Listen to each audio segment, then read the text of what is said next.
to Games and Gimmicks, the podcast discussing video games, professional wrestling, and everything in between. I'm E. Huffy alongside the poor ass gamer. Hello, good sir. How are you doing? You know, I'm just dandy. I've got a solid gold in my hand from Founders Brewing. You've got one in your hand too. Drink And it. well, you know what the best part of this is? It's in a bottle.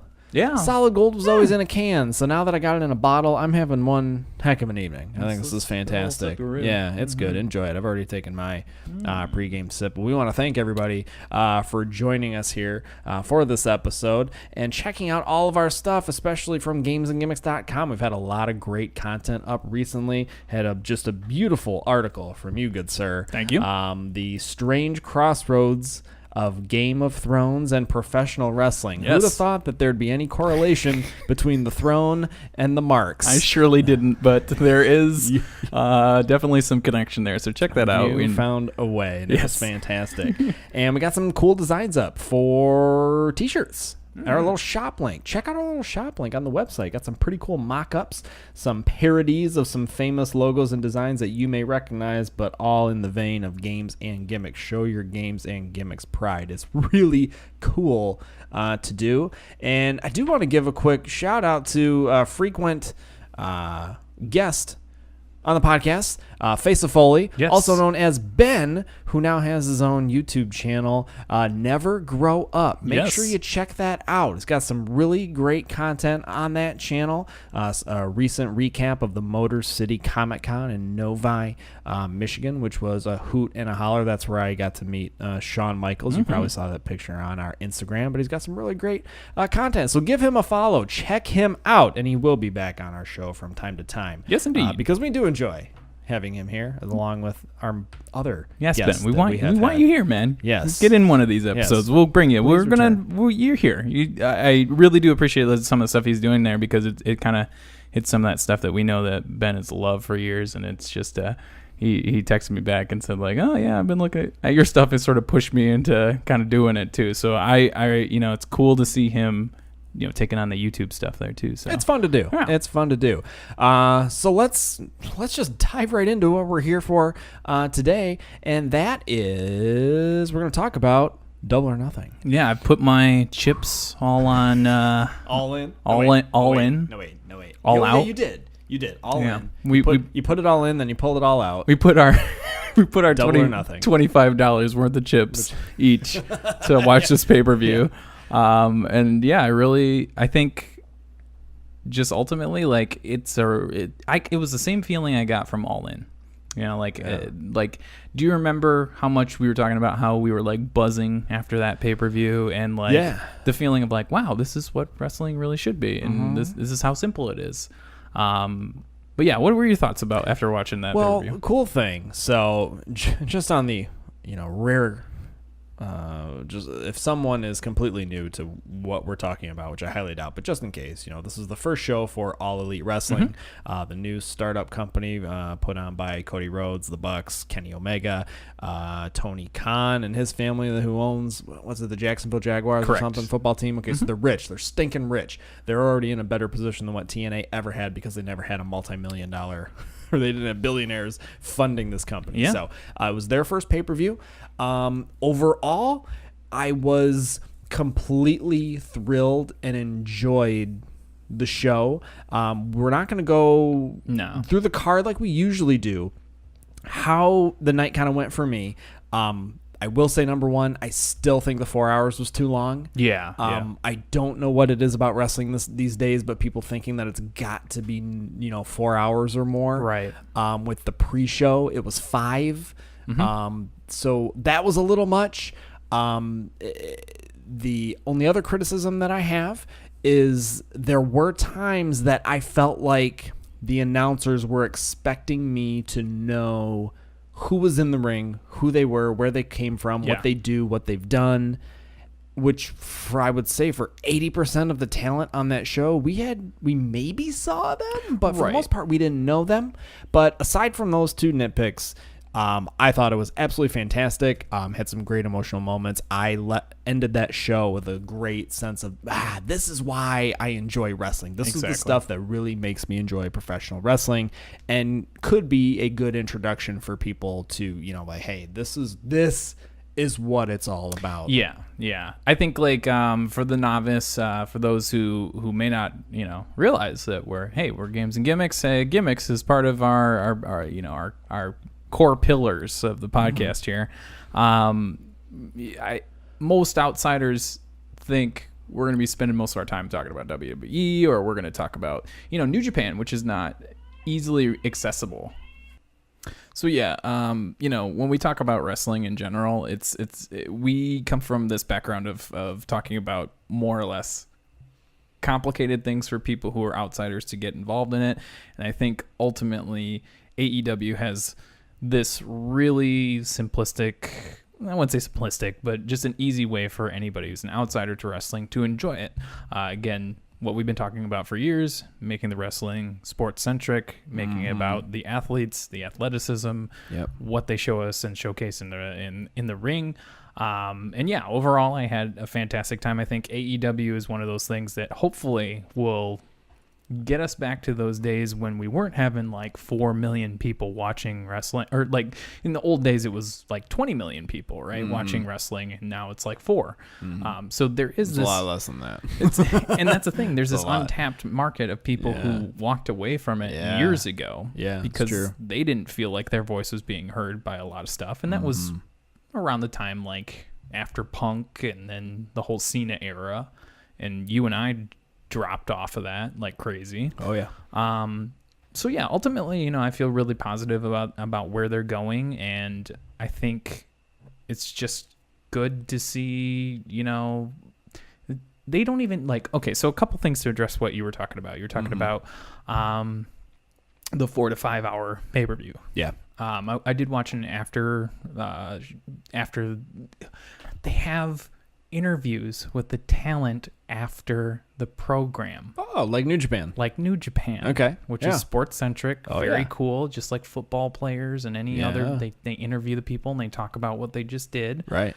Cody explained all of that. Yep. So he was like, these are not all going to be 4 to 5 hours. He's like, we're also not going to have pay-per-views every single month. Okay. So again, New Japan centric, giving them the time off that they need. Good. Build some steam with the stuff that they're probably going to do on the TNT broadcast. Good. And then give some people time off during, probably the bigger names, give more time off to those guys.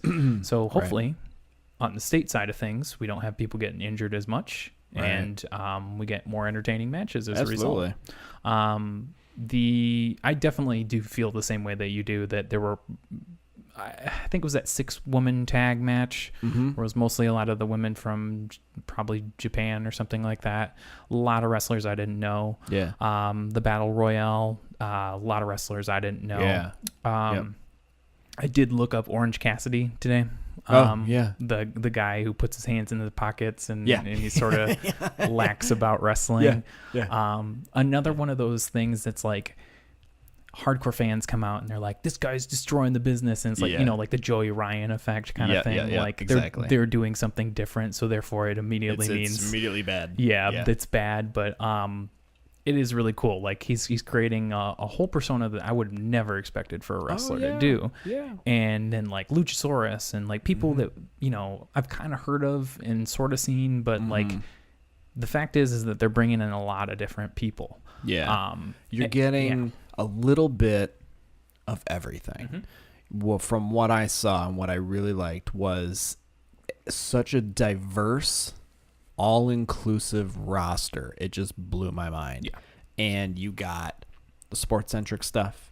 You got women's wrestling. You got some sports entertainment-like shenanigans. You got some humor in there. Yep. You had the drama of an old-school wrestling match. No flips and high spots. Then you had the flips and high spots matches. So there was a good balance of all the little aspects that make wrestling great, because Cody was always out there saying, I think he was saying like wrestling's for everybody, or there's something for wrestling can be, anything. Yep. It can do anything. And this was a perfect example of that. Yeah. Professional wrestling can do anything, and there's not one way to do pro wrestling. Yes.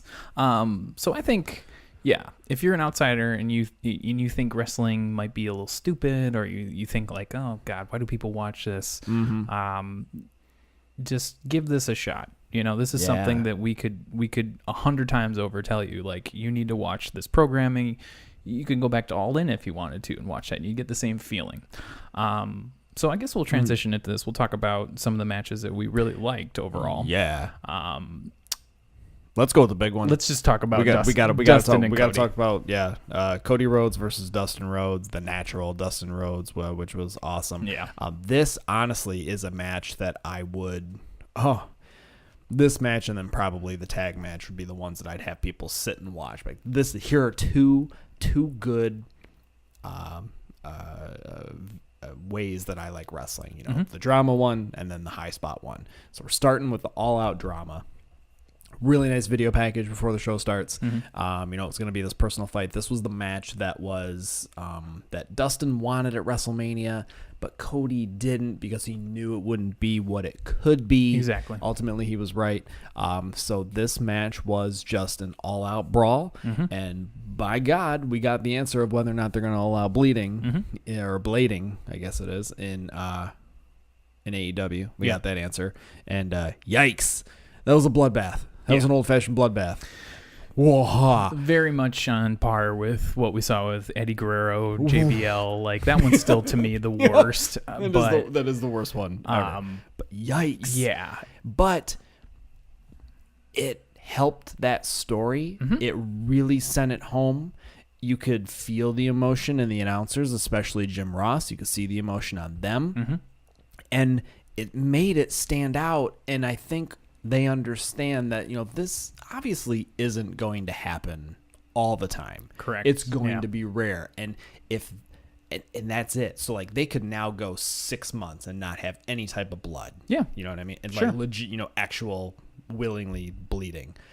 But then when it happens, it makes that much more of an impact. I mean, that fucking mat was just a war zone. Yeah. Covered in blood.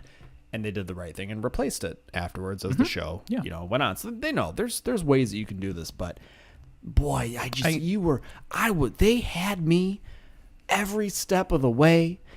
And I think to me, what really made this such a great experience was, you know, the match ended, great match. And then Cody did a little promo afterwards, which is not, if you go to Bleacher Report Live's. I have this right now, and I want to see, honestly, if I can make this a little loud enough for people to hear it, because it's only 2 minutes long, and this would be beautiful to hear for most people. But you'll have to cut it in post. Well, if you can't hear it, or if it's terrible, then I'll just stop playing it. But yeah, Eric's right. This was one of those moments at the end that was just sort of a beautiful thing.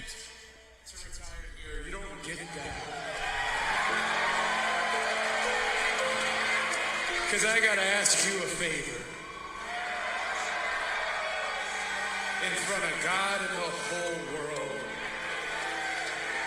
Before AEW was a thing, before we filled this place up, it was me, it was Kenny, it was Matt, it was Nick, it was Tony. And I put my name on a piece of paper for our show next month in Jacksonville for Fight for the Fallen. You know what the match that I put my name down on? It was myself and a partner of my choosing.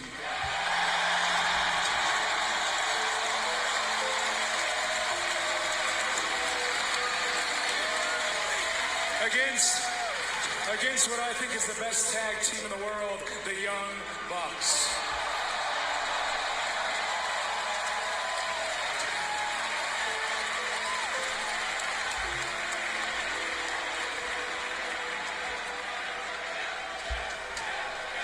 But Dustin, I don't need a partner.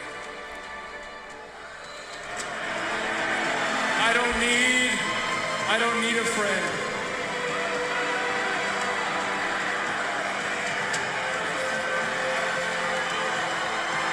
I need my older brother.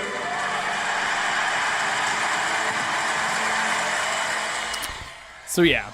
Okay.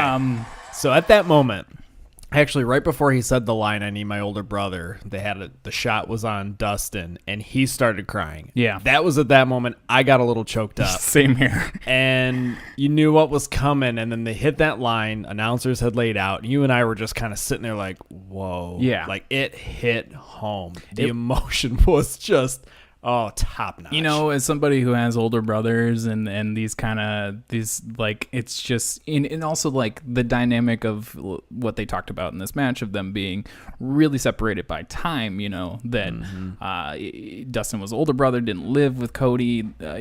Cody was the prodigal son. He was in, and it's funny in the after interviews, the after match interviews and after pay-per-view interviews, he made mention of that. He's like, Dustin came out with like, favorite son or Dusty's favorite son shirt, right? And he's like, that's not true. And like, he's like, of course I knew that wasn't true. Like, Dad always called me basically the next great thing. So like having these moments and stuff where there's a reality to what they're showing us, that's the most important thing. And like thinking about that moment, hearing that moment gets me a little choked up because it's just, it's like, that's what wrestling should do. Yep. It should key into emotion when it needs to. And then immediately after this we had, okay, we got to take a break from this. Like they did the Bret Hart comes out. They cut back to the announcers and they're crying. they're staring, and then JR's like, yeah, I'm not crying. I got allergies. Yeah. And you're just like, because that, man, that hit everybody. Yes. So yeah, I just top notch. And that was what sold incredible. the pay-per-view to you and I think at that moment. That we were really, just like, that was it. Oh, yeah, it was, yes. That was like, you know what? If we paid the $50 just for this match, so worth the money. Yep. So just for that one match, that was absolutely incredible. Well, so we had that.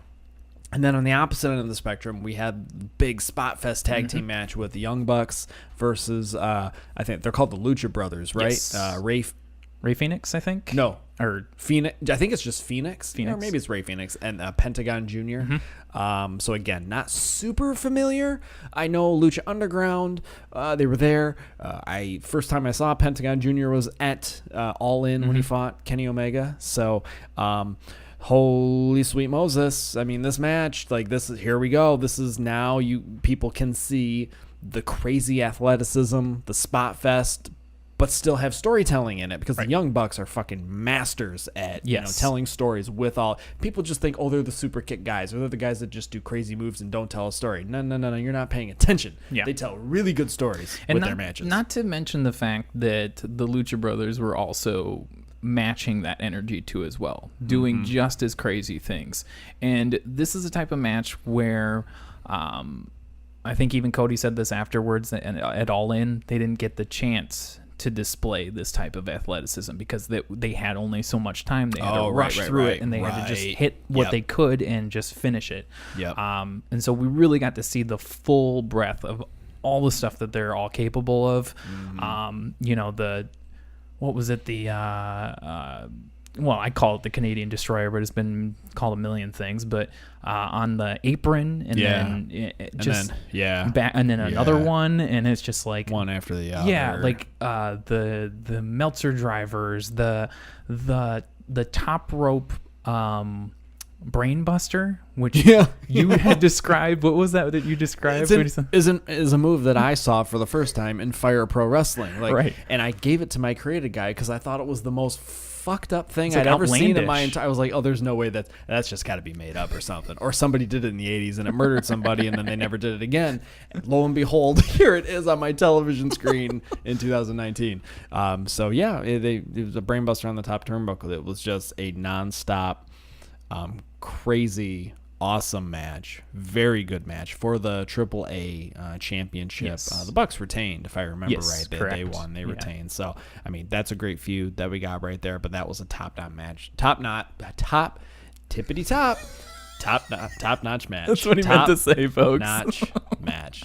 Holy balls. But then, we had a lot of... The good thing that I liked about this pay-per-view, and we talked about while we were watching, is that we had these crazy matches, just things that were just like either hugely emotional, very spot heavy, or even just like flat out brawls, which we'll get to that. But in between that, we had the moments to bring the crowd down, to calm down. There was other things to pay attention to. There's things like, showing the heavyweight belt, having Bret Right. Hart come out. Wow. Yeah. Holy crap. And- Bret and- Hitman Hart. That's a big deal. That's big, yeah. And then even just, man, as much as I just love when a character comes out and makes you hate them, and MJF is just, that dude is going to the top. He's going to be a great heel. It might take him a little bit to get him further and see what he becomes, but like, man, just I hate him. I hate him. Yeah. Just the moment where he's like, Dude, yeah. whoa, Brett, there's a fan. Yeah, it's It's like, oh my What a God. fucking dick. Just what a dick. And it's so good Yeah. to know that, people are playing the right roles and they get that control. They're getting the control of what they want to showcase as far as their character. Right. Right. But yeah, I don't know. Maybe we should just transition into the last match. Yeah, here I really think overall. that's really, to me, because like the show overall was good, but it really, the last third of the show really sent it home. So Kenny Omega and Chris Jericho. What a fucking brawl. That's all it was. It was a brawl. Kenny Omega had a broken nose. Yeah. They had some bizarre tables they were using at this show. Mm-hmm. So, because we got to see Joey Janela land on his Break his head, neck break almost. his neck on a table. But so Jericho and Omega had an amazing match at Wrestle Kingdom the year prior. Sure. Which I do want to point out, which is interesting, is the top guys of AEW are able to work with New Japan. So I did not know Kenny Omega still has kind of like, an open door with them to go do things, whether it be with Ibushi and all this kind of stuff. Jericho is fighting Okada at Dominion for the IWGP Championship. That's right. And so the top guys still get to do things with New Japan, which I think is fantastic. But it was a brawl. Very, it's. I feel like the Wrestle Kingdom match was a little bit better, but this was still very entertaining. It was good to see Kenny Omega again and in a match and fighting, and Jericho is just so good at reinventing himself. He's at the top of his game. I respect that dude. I get annoyed when a lot of times he talks, especially on his podcast, like his shit don't stink. Yeah. But at the same time, you're like, well, kind of backs it up. Sure. He kind of proves the point that he's like the master of reinventing himself and keeping himself relevant. Exactly. Into his, he's I think in his late 40s, early 50s. Yeah, maybe, he's like 48 or something like that. 48. That's what it is. Yeah. It's interesting because the reinvention. We get the opening, his opening that has the Lionheart, that has the list, that has the Y2J, like the jacket thing, and then he comes out. And what I liked about this is that this is still kind of close to the alpha, but not really. Because the alpha in New Japan is like, he just doesn't give a shit about wrestling. He's insane. He just fucks you up. It's fucking crazy. And here, we got more of his wrestling acumen. We got what we've seen out of Y2J over the years, that he's a very capable wrestler, again, at his age. And while it was a brawl in many spots and everything there too, there was a lot of legitimate wrestling in this match that I enjoyed. It's funny because I made a big to-do about his stupid finisher thing where I was like, oh, this is stupid. It's just a spinning back elbow. But he fucking did it so well. And I was like, that's the end of the match right there. And it really sold well. It was a little shocking to you and I that Jericho won, because we were like, didn't see that coming at Jericho? all. Didn't see it coming. Yeah. But again, plays into allowing those particular characters to make those choices. And I guarantee you it was just a nice conversation between, Cody and Jericho and Omega, and essentially, or even Tony Khan, all those people involved, and just being like, well, which one of these outcomes is better for what we can do? Right. It would make Omega look freaking badass, but he's already defeated Jericho before. Right. Yep. So, yeah, whatever. That'd be fine. And honestly, Omega can take a little break. He had the IWGP Heavyweight Championship not long ago. Yeah. We haven't seen much from him, and we had that break, but he's obviously still as great as he always has been. Oh, yeah. And then just the ending by itself, which is obviously the biggest thing on the internet right now too as well. But Jericho just being like, the perfect fucking heel. Just like people start clapping and he's like, just shut up. Just shut up. He's like, I want to thank you from all you people. Cause the one thing I don't want, that I don't like, don't pull the whole, he pulled the whole shut up ya marks. Don't use it. Yeah, the whole like the lingo, like the break. Yeah, don't bring the like stupid lingo and the breaking the fourth wall kind of stuff. Like that, I don't like. Just focus on telling everybody to shut the hell up. Mm-hmm. Shut up and sit down, fat boy. You know, do it. Right. Go Ric Flair style. Shut up, fat boy. Sit down, fat boy. We're not going to shame anyone, but get back. Yeah, you know what? That's what makes a good heel. Body shaming. Let's get back to body shaming. But it was one of those moments, man, that was just like, okay, he's getting all the right heat. Mm-hmm. And here's the thing, like legitimately as wrestling fans, when we go to shows, I think one of the things that typically pisses me off the most is when fans should know better. Mm-hmm. Meaning that you have a heel yelling at you. Yeah. So what should you do? Yeah. You should boo them. Yeah. You don't sit there and you clap him because you like the heel so much. He's so great. He's so bad. I want to be the bad guy so much that I'm going to clap him. No, you go to a show and you play along, even though you know in your brain, I really want to cheer for that guy because he's fucking badass. Right. But that's not the point. If they're not telling that story, they're doing a job. They're trying to get you to. But we forget that as fans all the absolutely. time. That we need to be participants in what they're doing too as well. We need to be there and being like, yes, I'm gonna boo the shit out of you, because like that's what they want. So I'm gonna do that. Right. But obviously the biggest moment out of all this stuff is the biggest so, signee in I think history. Really, so in a while. Jericho's doing this promo, and then there's just the rumble in the crowd. Like the crowd's getting louder. We're like, oh my god, what's going on? You start seeing heads turn and stuff. Heads turning, and then they cut, and you see Jon Moxley, aka Dean Ambrose, walking through the crowd. Best part is Jim Ross's reaction because he didn't know that he was going to be there. Yep. So you got a genuine JR, like, oh my god, that's Jon Moxley. Yes. Comes to the ring and lays out Jericho.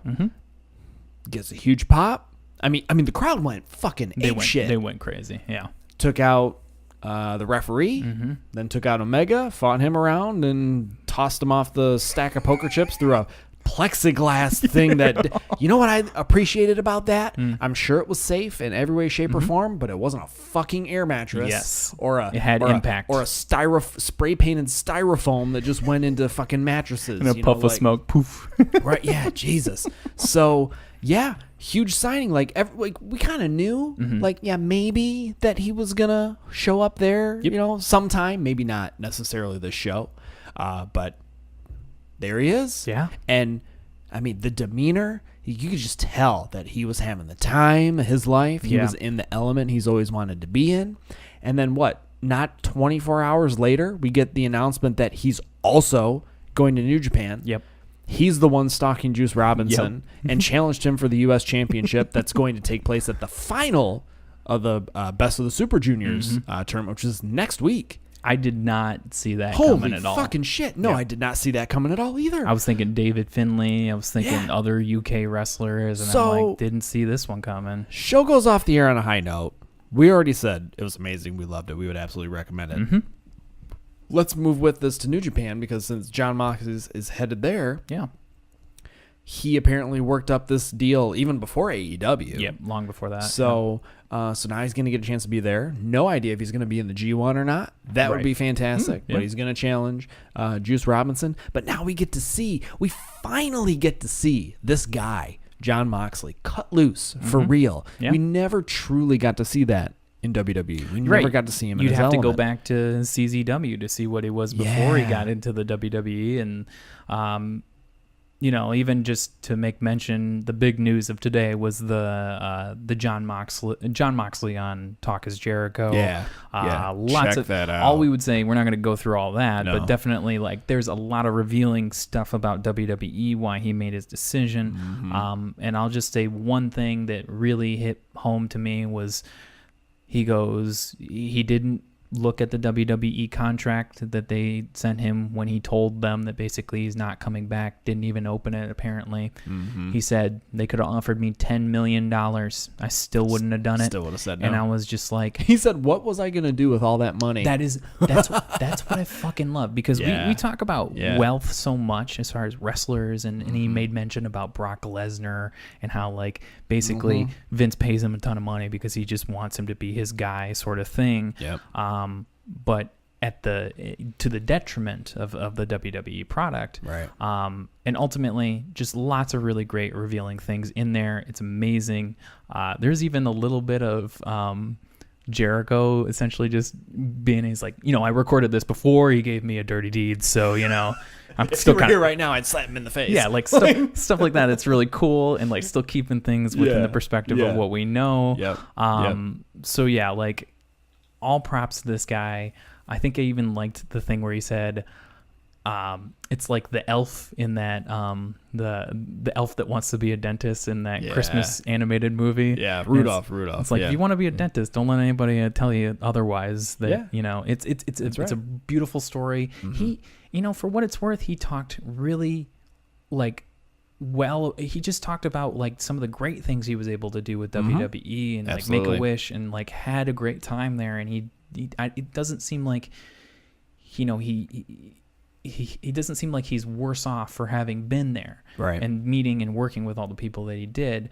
And it's just great. The guy made I think the right decision at the right time, and he's very lucky because a lot of other people might not necessarily get that chance right away. Right. So. And he's hoping, as are we, that we're not looking for the Monday Night Wars again, because odds are that's never really going to happen again. No. That was a once in a lifetime thing.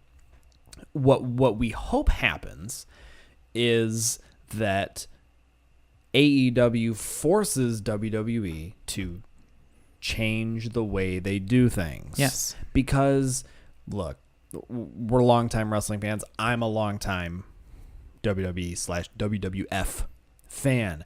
I want them to be good because I want to be excited when WrestleMania comes around. I haven't been excited for a WrestleMania in years. Sure. So I'm excited about, 100% of my devotion is New Japan Pro Wrestling. That's what I follow. Yeah. AEW's here. I'm excited. I'm intrigued. I don't have cable, so kind of have to see how this is going to work with that. I think we'll see that as this podcast keeps going and everything there too. We'll evolve in that regard too, and we'll definitely be talking about it here and there and the big pay-per-views. And it's interesting to see what'll be their first year as the cable TV deal comes about, as new wrestlers sign, and it's going to be interesting.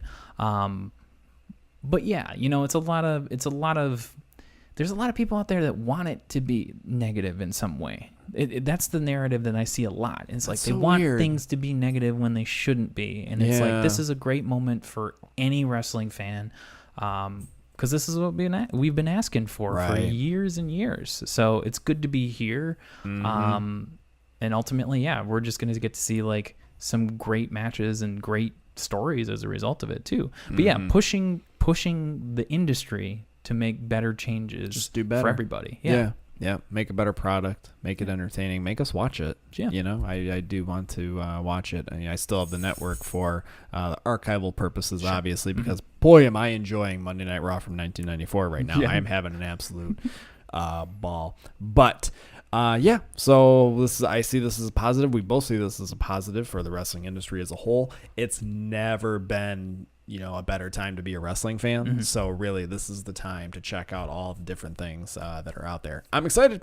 It's going to be fun. And I think, honestly, we won't spend a lot of time on this last part here, too, as well. We were trying to decide before we recorded here whether or not we were going to talk about Best of the Super Juniors in addition to this. Oh, my God. I transitioned to New Japan. I didn't even fucking That's totally continue okay. with I changed your I'm the worst. Your point of view. The worst. I think, honestly, there's just a few matches, and I'll let you start off with it there, too.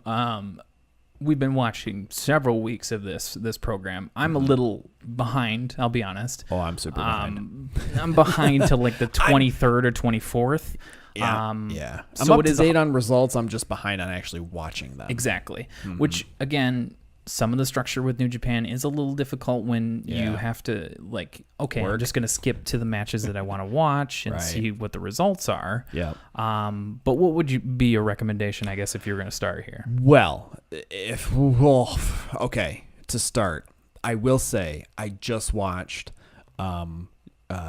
pretty much anything with Will Ospreay. Mm-hmm. I saw Will Ospreay and Robbie Eagles. I think That it was was good. Eagles or Edwards. Eagles. Yeah. Is Robbie Eagles? Okay. That was fan-flippin-tastic. That was very, very good.